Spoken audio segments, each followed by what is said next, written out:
প্রিয় শিক্ষার্থী বন্ধুরা, তোমরা কি শুনতে পাচ্ছ আমাকে? তোমরা একটু কমেন্ট বক্সে কমেন্ট করে জানাও যে শুনতে পাচ্ছ কিনা। তোমরা শুনতে পেলে আমি স্টার্ট করতে শুরু করব।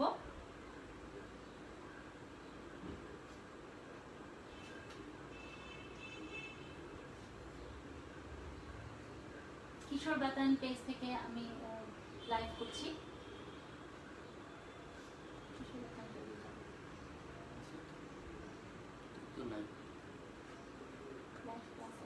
এখানে কি লাইভ একটু হ্যাঁ, আসসালামু আলাইকুম। হ্যাঁ হ্যাঁ, ওকে, তাহলে তোমরা শুনতে পাচ্ছ? আমি শুরু করতে যাচ্ছি। আমি আজকে অষ্টম শ্রেণীর গণিত বিষয়ের একাদশ অধ্যায় অর্থাৎ তথ্য এবং উপাত্ত, এই বিষয়টা নিয়ে আজকে আমরা ক্লাসটি করাবো। তোমাদের সবাইকে অনেক অনেক শুভেচ্ছা। যারা দূরে এবং কাছে যে যেখানে বসে আজকে আমাদের এই ক্লাসটি দেখছো, সবাইকে আন্তরিক শুভেচ্ছা এবং অভিনন্দন।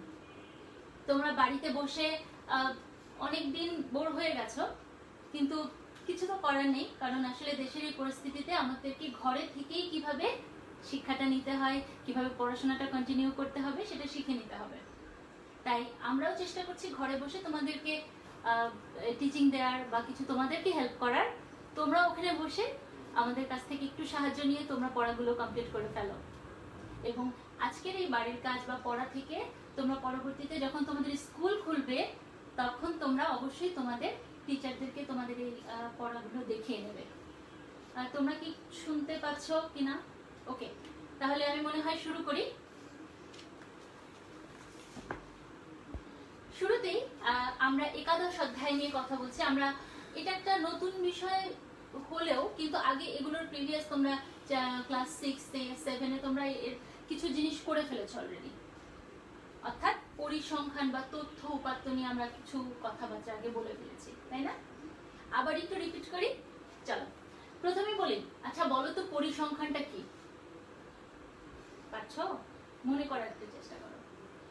ধরো আমি তোমার স্কুলে গেলাম, স্কুলে যে তোমাদের গত বছরের বার্ষিক পরীক্ষার সময় যে যতগুলো তোমাদের পরীক্ষা হয়েছে, আমি ধরলাম তোমাদের গণিত বিষয়ে তোমাদের এক ক্লাসে ধরো 70 জন স্টুডেন্ট আছে। তোমরা এই 70 জন স্টুডেন্টের কত তোমরা নাম্বার পেয়েছো গত বছর বার্ষিক পরীক্ষায়, আমি সেটার যদি একটা ক্যালকুলেশন করি, অর্থাৎ বলছি যে তোমরা কতজন সর্বোচ্চ মার্কস অর্থাৎ 100-তে 100 পেয়েছো, তোমরা ওখানে আমি কালেক্ট করলাম যে তোমরা 2 জন 100-তে 100 পেয়েছো, তারপর 3 জন 98 পেয়েছো, 5 জন 95 পেয়েছো।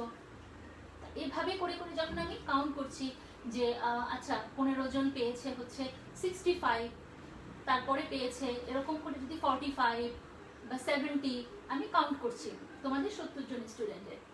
এই যে একটা ঘটনা বা একটা আমি ডেটা কালেক্ট করছি তোমাদের কাছ থেকে, বা সেই যে তথ্যটা কালেক্ট করছি, এই তথ্যটার যে সংখ্যাবদ্ধ যে অবস্থান অর্থাৎ যে সংখ্যা, তাই না, যে আমি বলছি যে 100 পেয়েছে 2 জন, আবার পাচ্ছি যে ইয়ে পেয়েছে কজন, 98 পেয়েছে কজন। এই যে দেখো সংখ্যার মাধ্যমে অর্থাৎ নাম্বার দিয়ে কিন্তু আমি ইন্ডিকেট করছি, তাই না? তাহলে কোনো ঘটনাকে কোনো তথ্যকে যখন আমি কোনো সংখ্যা দিয়ে প্রকাশ করছি এবং সংখ্যাকে আমি একটা সুনির্দিষ্ট পদ্ধতিতে আমি সবার সামনে উপস্থাপন করছি, তথ্যটাকে আমি গুছায়ে অ্যারেঞ্জ করে তুলে ধরছি, সেটাই কিন্তু পরিসংখ্যান। অর্থাৎ কোনো তথ্যকে যখন সংখ্যার মাধ্যমে আমি প্রকাশ করছি সেটা হচ্ছে পরিসংখ্যান। পরিসংখ্যানের ক্ষেত্রে তাহলে দেখো বন্ধুরা, একটু আগে আনার ব্যবস্থা করো এটা না। আচ্ছা তাহলে দেখো পরিসংখ্যান বলতে যদি এটা বোঝা যায়, তাহলে পরিসংখ্যানের জন্য আমাদের যে সংখ্যাগুলো ছিল,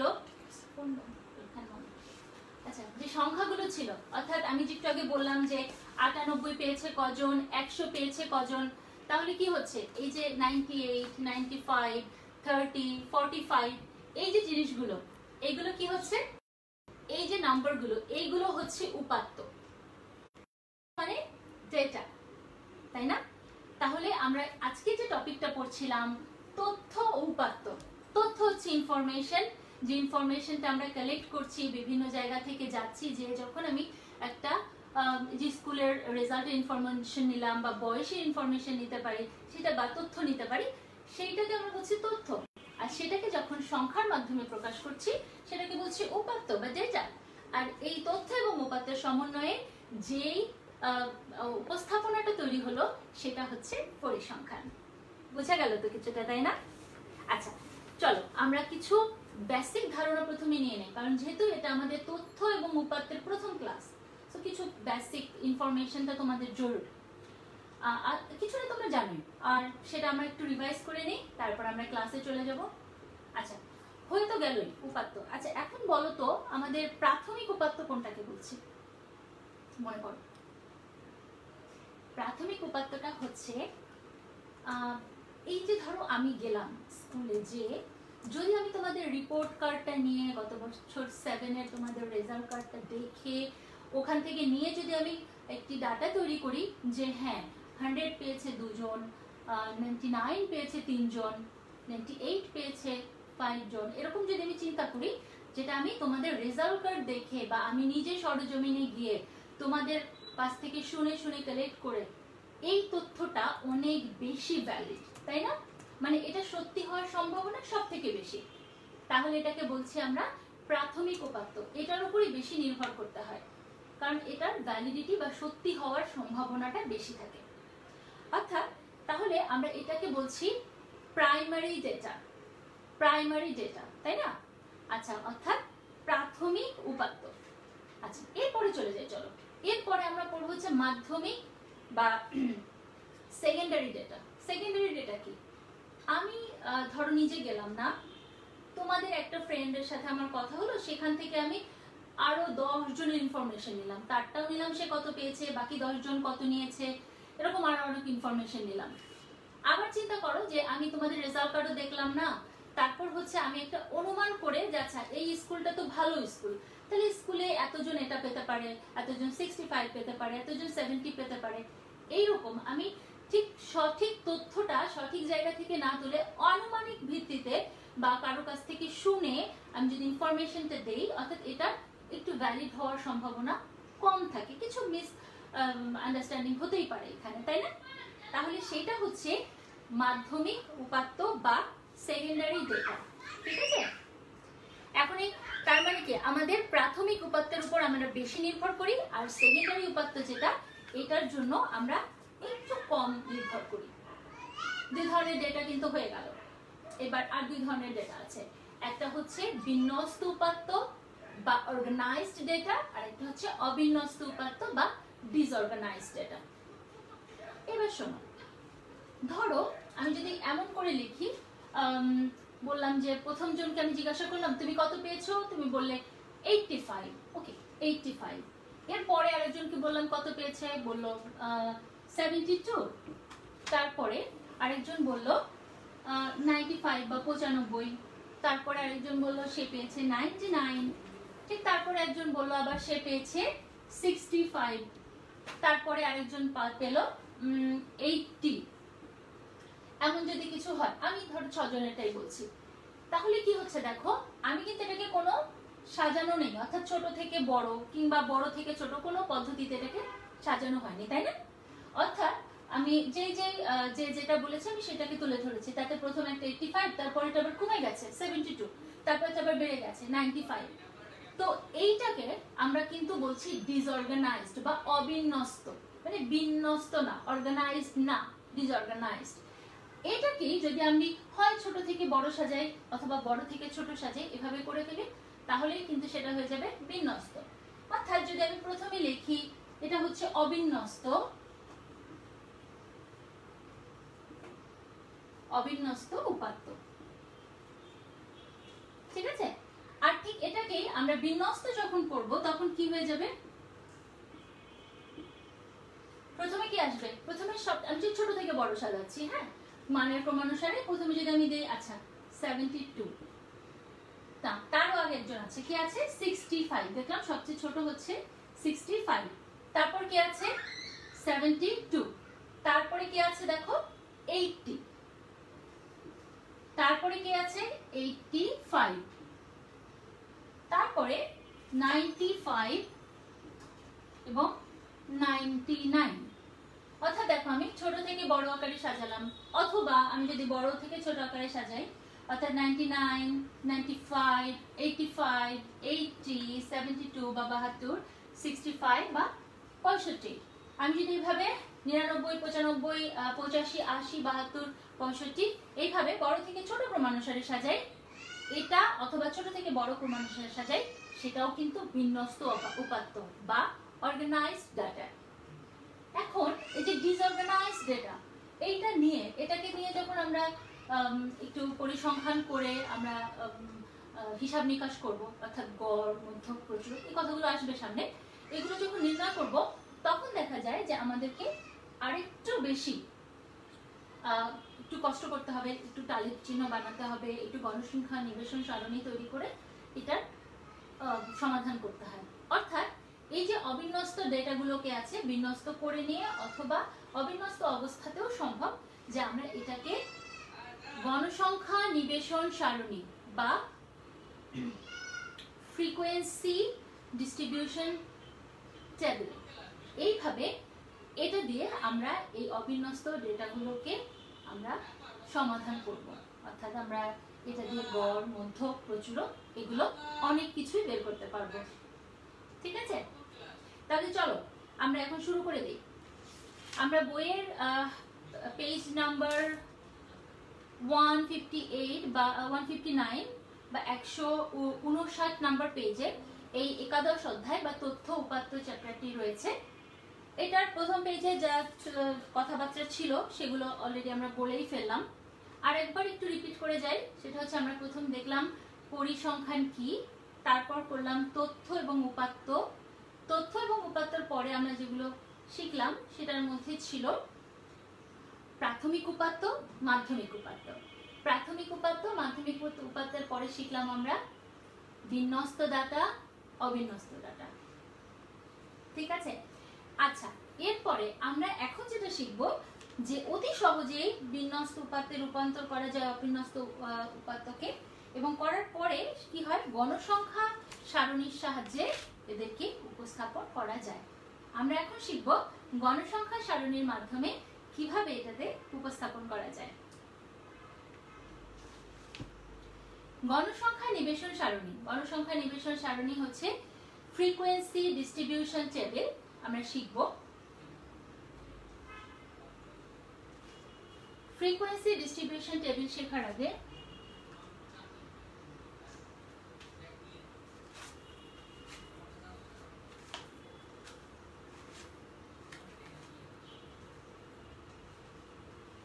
আমরা দেখতে পাচ্ছি ফ্রিকোয়েন্সি ডিস্ট্রিবিউশন টেবিল শেখার কতগুলো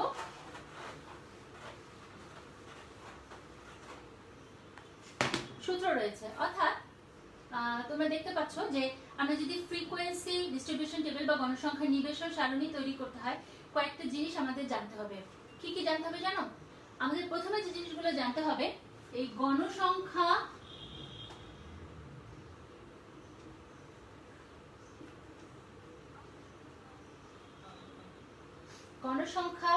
নিবেশন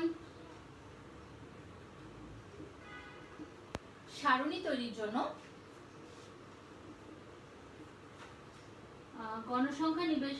তৈরির জন্য আমাকে প্রথমে যেটা জানতে হবে সেটা হচ্ছে পরিসর।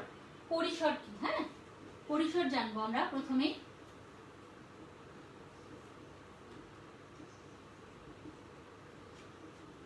তারপরে আমরা শিখব হচ্ছে শ্রেণী ব্যাপ্তি।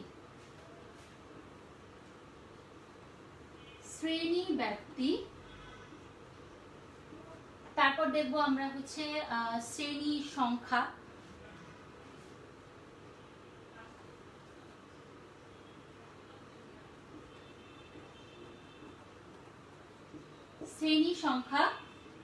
এবং এরপরে রয়েছে 4 নম্বর যেটা আমরা দেখবো সেটা হচ্ছে টালি চিহ্নের সাহায্যে গণসংখ্যা।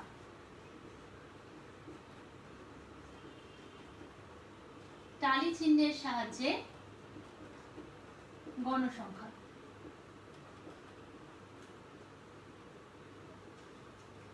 আমি এগুলো নিয়ে বিস্তারিত আলোচনা করব, তার আগে তোমরা একটু দেখতে পাচ্ছ কিনা আমি একটু দেখি। হ্যাঁ,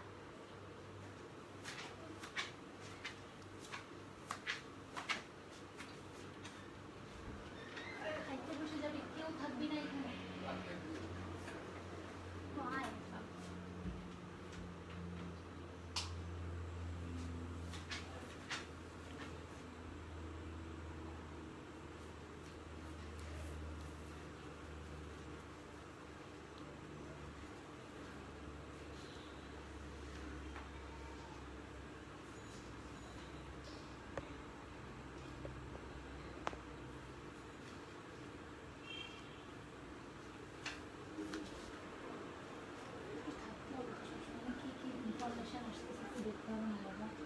কি বললো পরে খাই না,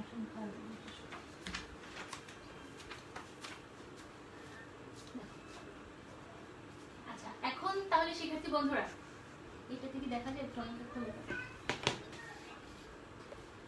আচ্ছা আমরা প্রথমেই দেখবো যে পরিসরটা কি। দেখো আমরা পরিসরটা দেখার আগে গণসংখ্যা নিবেশন সারণী পড়ছি, তার সাথে হচ্ছে পরিসর, শ্রেণীব্যক্তি, শ্রেণী সংখ্যা এবং টালি চিহ্নের সাহায্যে গণসংখ্যা নির্ণয়। সো আমাদের গণসংখ্যার নিবেশন সারণী তৈরি করতে গেলে এই চারটি জিনিস খুবই দরকার। তো পরিসরকে আর ইংলিশে বলছে হচ্ছে রেঞ্জ, পরিসরকে। তারপর শ্রেণী ব্যবধান, অর্থাৎ বলছি আমরা শ্রেণী ব্যাপ্তি বা শ্রেণী ব্যবধান, যেটাকে বলছি হচ্ছে ক্লাস ইন্টারভেল। আর শ্রেণী সংখ্যা, নাম্বার অফ ক্লাস। আর হচ্ছে টালি চিহ্নের সাহায্যে গণসংখ্যার নির্ণয়, অর্থাৎ ফ্রিকোয়েন্সি ইউজিং টালি। ওকে, তো আমরা শুরু করি। আমরা পরিসরটা কি আমরা কি জানি?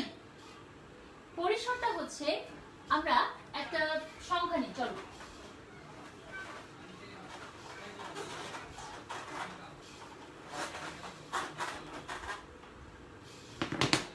কতগুলো সংখ্যা তো নেই, চলো সেটা দিয়ে আমরা অনেক কিছুই তৈরি করবো। আমরা একবারে আমি এক্সারসাইজে চলে যাচ্ছি, দেখি এটা দিয়ে একটা গণসংখ্যা তৈরি করা যায় কি না। নাম্বার 9-তে আছে, দেখো তোমাদের বইয়ের অনুশীলনীর 9 নাম্বার। 25 জন শিক্ষার্থীর বার্ষিক পরীক্ষায় প্রাপ্ত নম্বর নিচে দেওয়া হলো। আমি আসলে নম্বরগুলো তুলছি। হ্যাঁ, যেটা হচ্ছে দেখো 72, 85, একটা অঙ্কের মাধ্যমেই আমরা খুব সহজেই এই ধাপগুলো করে ফেলতে পারবো। কি কি আছে আগে তুলি, তাই না? 78, 84,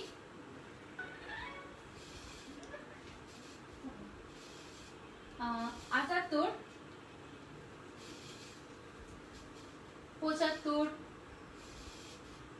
69, 69, 67, 88, 80, কিছু লিখলে পরে আমাকে জানা বলছে।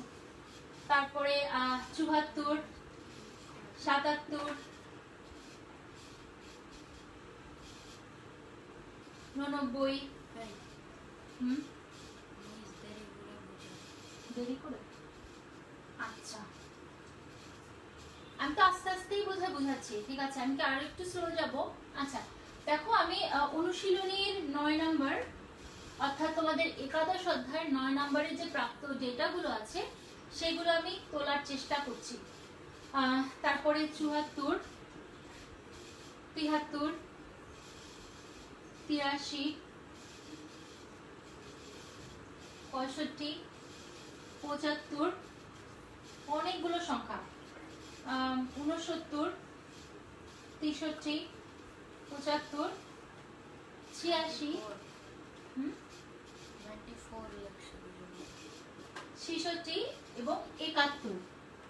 দেখো আরো শিক্ষার্থী বন্ধুরা, এখানে কিন্তু 25 জন শিক্ষার্থীর বার্ষিক পরীক্ষায় প্রাপ্ত গণিতের নম্বর, প্রাপ্ত পরীক্ষার নম্বর, যে কোনো একটা পরীক্ষার নম্বর উল্লেখ করা হলো 9 নম্বর অঙ্কটিতে আছে। অর্থাৎ 25টা সংখ্যা থাকবে, এই টোটাল একটা পরিসংখ্যান। আচ্ছা এখন আমাদের ছিল যে আমি এখান থেকে আমাকে যখন প্রথমে আমি গণসংখ্যা নিবেশন সারণী তৈরি করার আগে আমাকে প্রথমে কি জানতে হবে? পরিসর কি বলেছিলাম? পরিসর কি জানো? পরিসর হচ্ছে আমার এই যে তথ্য বা উপাত্ত, এই তথ্য উপাত্ত থেকে আমি সর্বোচ্চ যে সংখ্যা সেটা নির্ণয় করব এবং সর্বনিম্ন যে সংখ্যা সেটা নির্ণয় করব। এই দুটোকে বিয়োগ করব, তার সাথে যোগ 1 করব। বুঝেছো? মানে হচ্ছে পরিসর, পরিসর হচ্ছে সর্বোচ্চ প্রাপ্ত নম্বর, সর্বোচ্চ নম্বর, এখান থেকে সর্বনিম্ন নম্বরকে আমি বিয়োগ দেব। সর্বনিম্ন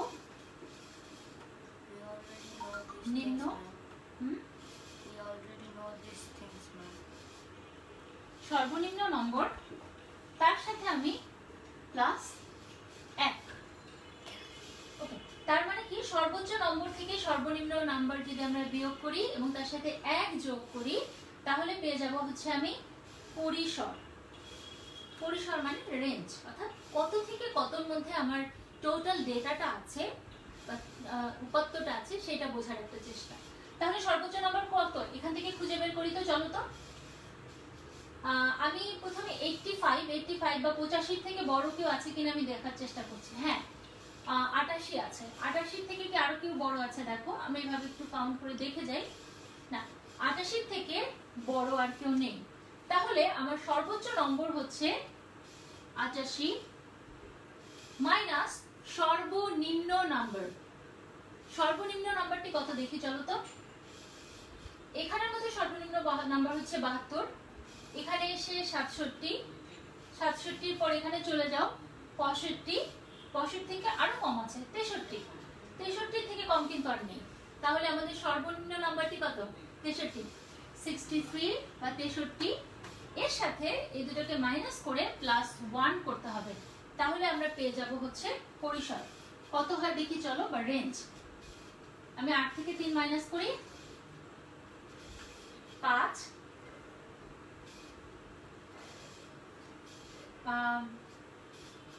6 এর সাথে 7, 8, 2 পেলাম। অর্থাৎ এর সাথে যদি আমি 1 প্লাস করি, অর্থাৎ কত পেয়ে যাচ্ছি? 26 পাচ্ছি। আচ্ছা, তাহলে 25 প্লাস 1 অর্থাৎ 26, এইটা হচ্ছে আমাদের পরিসর। তোমরা একটু তুলে নাও, তার কারণ আমাদের ম্যাথের আরো অনেকগুলো অংশ আছে, আমি সবকিছু রাখতে পারবো না, আমাকে মুছে ফেলতে হবে। হ্যাঁ, 98, 26। আচ্ছা,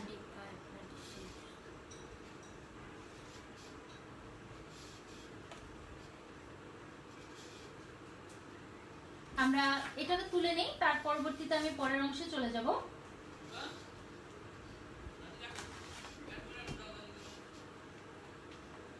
আচ্ছা, আমি কিন্তু প্রশ্নটা মুছে ফেলি, কারণ প্রশ্নটা তোমাদের সবার আছে,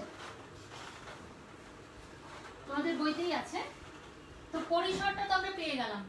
পরিসরের পরে আমরা আর কি জানবো বলো?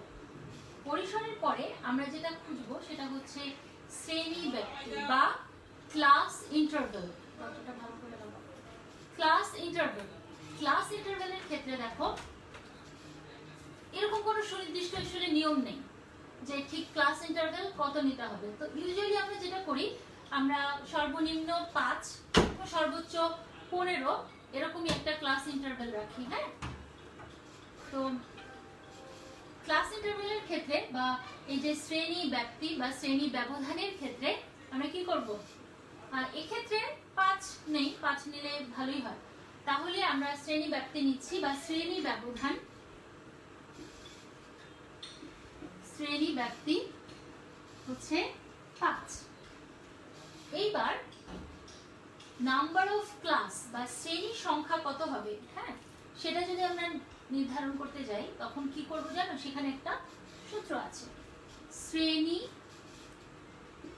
সংখ্যা। দেখো, শ্রেণী সংখ্যা নির্ণয় করব হচ্ছে এই যে পরিসর, পরিসরকে শ্রেণী ব্যক্তি দিয়ে যদি আমি, দেখো শ্রেণী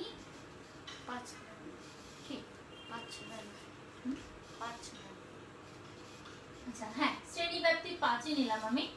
আর শ্রেণীর সংখ্যা তাহলে কত হবে? এই যে পরিসর, এ দিয়ে শ্রেণী ব্যাপ্তি যদি আমি ডিভাইড করি, ভাগ করি, তাহলেই কিন্তু আমি পেয়ে যাচ্ছি শ্রেণী সংখ্যা, মানে কয়টা শ্রেণী আমি নিব, শ্রেণী সংখ্যা। দেখো তাহলে কত হয়? পরিসর হচ্ছে আমার 26 বা 26, তার সাথে আমি শ্রেণী ব্যাপ্তি নিলাম 5, একটু ডিভাইড করলে খুব 500 নিলে ভালো হবে। আচ্ছা তাহলে 5 5 25 থাকবে 1, ডেসিমাল নিয়ে 0,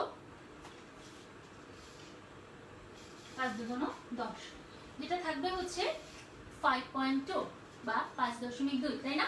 কিন্তু এই সংখ্যাটা কি রাখা যাবে? রাখা যাবে না, কারণ আমি একটা শ্রেণী সংখ্যা নিব। কয়টা শ্রেণী নিব? এটা একটা বাস্তবে ঘটবে। সো এখানে আমি ডেসিমাল কিভাবে নিব, কয়টা ঘর নিব, শ্রেণী সংখ্যা মানে কয়টা সংখ্যা নিব, সেটা অবশ্যই ডেসিমালে হতে পারবে না, এটা একটা পূর্ণ সংখ্যায় নিতে হবে। যখনই 5.2 এসে যাচ্ছে, তখন আমরা এটাকে পূর্ণ সংখ্যায় নিব হচ্ছে পরের সংখ্যাটি, অর্থাৎ 6। তাহলে আমরা কি লিখব? যা পূর্ণ সংখ্যায় রূপান্তর করলে, যা পূর্ণ সংখ্যায়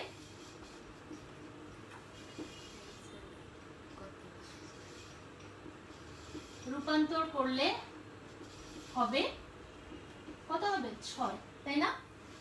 তাহলে আমরা শ্রেণী সংখ্যা কত পাচ্ছি? শ্রেণী সংখ্যা পাচ্ছি 6।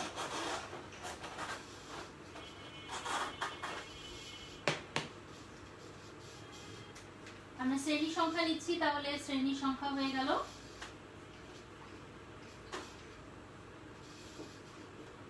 6। এখন চলো আমরা একটা গণসংখ্যা নিবেশন সারণী তৈরি করার জন্য মোটামুটি যে ইনফরমেশন দরকার আমরা পেয়ে গেছি। আর কি ছিল? টালি চিহ্ন। টালি চিহ্নটা কি জানো?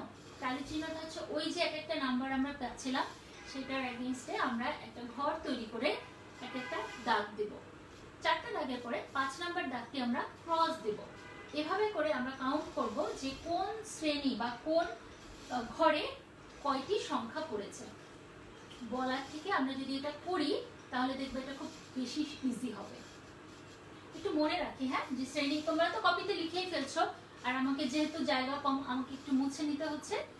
তো তোমরা একটু মনে রাখো যে আমরা শ্রেণী ব্যাপ্তি নিলাম 5, আর শ্রেণী সংখ্যা হচ্ছে 6, আর আমাদের পরিসর তো তখন যেটা ছিল 26, সেটা আমরা ডিভাইড করে অলরেডি পেয়ে গেছি শ্রেণী সংখ্যা।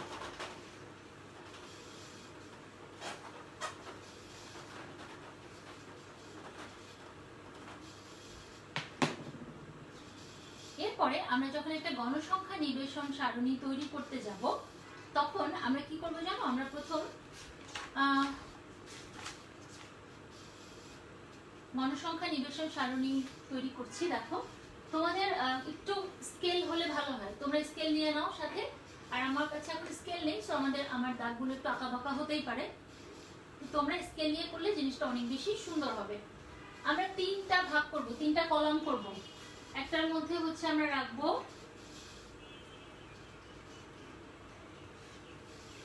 আমরা গণসংখ্যা নিবেশন সারণী তৈরি করছি, ঠিক আছে?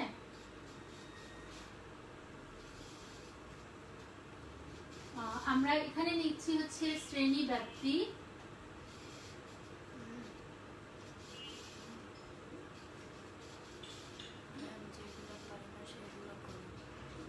শ্রেণী ব্যাপ্তি। আমি আজকে তোমাদেরকে একদম প্রথম থেকে কিছু শুরু করব, তো সুতরাং আমি প্রথম থেকেই যাচ্ছি, তারপরে পরবর্তীতে ক্লাসে আমাদের পরের স্টেপগুলো আরো আসবে। তো আমি একদম শুরু থেকে না শুরু করলে কিছু স্টুডেন্ট তো আছে যারা এগুলো এখনো পারছে না, তো আমি তাদেরকে বাদ রেখে তো একদম শুরুতেই গড় মধ্য প্রচুরকে চলে যেতে পারি না, আগে তো আমাকে শিখতে হবে প্রথম থেকে। তো যারা পারো তাদের জন্য আরেকটু রিভাইজ করে নেওয়ার চেষ্টা করো, আর যারা পারছো না তারা একটু দেখো। ওকে, সো শ্রেণী ব্যাপ্তি, শ্রেণী ব্যাপ্তির পরে আমরা দিব হচ্ছে টালি চিহ্ন, টালি চিহ্ন, এবং তারপরেরটি হচ্ছে ঘটন সংখ্যা বা গণসংখ্যা। দেখো ঘটন সংখ্যা এটাও বলতে পারি, অথবা গণসংখ্যা। সো শ্রেণী ব্যাপ্তি একটু ছোট হয়ে গেছে আমার, আমি একটু বড় করে নিচ্ছি। তোমরা একটু স্কেল দিয়ে দেখো। শ্রেণী ব্যাপ্তির ক্ষেত্রে আমরা 5 ব্যবধান নেওয়ার কথা বলেছিলাম। তো আমাদের শুরুটা কত ছিল? আমাদের সবচেয়ে ছোট সংখ্যা শুরু হয়েছিল হচ্ছে 63 বা 63 দিয়ে, তাই না? বইতে তো তাই আছে। তাহলে 63 যখন আমি একটু নিজের সুবিধার জন্য যেটা করা যায়, একটু 5 ব্যবধান যখন হবে, আমি 60 থেকে নিয়ে শুরু করি, 60। তোমরা চাইলে 63 থেকেও শুরু করতে পারো। আমি 60 এর সাথে 60, 61, 62, 63, 64 আমি কিন্তু আগে লিখে নিয়েছিলাম। আমি ব্যবধান নিয়েছি 5, তাহলে আমি 5 ঘর নিতে পারবো, অর্থাৎ 64 বা 64। তারপরে কত নিব? তাহলে পরে শুরু হবে হচ্ছে 65 থেকে, আর 4 ঘর নিলে কত হয়? 69। 69 পরে চলে যাও 70, 70 থেকে আবার 74, 74 পরে হচ্ছে 75 থেকে 79, 79 পরে 80 থেকে 84, এবং এরপরে 85 থেকে 89। সেক্ষেত্রে বন্ধুরা আমাদের কিন্তু সর্বোচ্চ সংখ্যা আমরা পেয়েছিলাম, কত পেয়েছিলাম? 88, রাইট। আমরা সবচেয়ে হাইয়েস্ট নাম্বারটা পেয়েছিলাম 88, সেটা এই ঘরে আছে। আর আমাদের কটা ঘর নেওয়ার কথা ছিল? আমরা পেয়েছিলাম কি, আমাদের ইন্টারভ্যাল কিন্তু, মানে আমরা ইন্টারভ্যাল হচ্ছে 5 করে, আর শ্রেণী সংখ্যা কটা? 6টা, তাই না? 5.2, যেটাকে আমরা পূর্ণ সংখ্যা 6। দেখো তো 1 2 3 4 5 6, 6টি পেয়ে গেছি। আমার ব্যবধানও 5 রয়েছে। তাহলে এরপরে আমরা এখন তালি চিহ্ন তৈরি করব, ঠিক আছে? দেখো আমাদের সর্বনিম্ন যে শ্রেণী ব্যাপ্তির যে সংখ্যা 63 এটা আছে, আবার আমাদের সর্বোচ্চ যেটা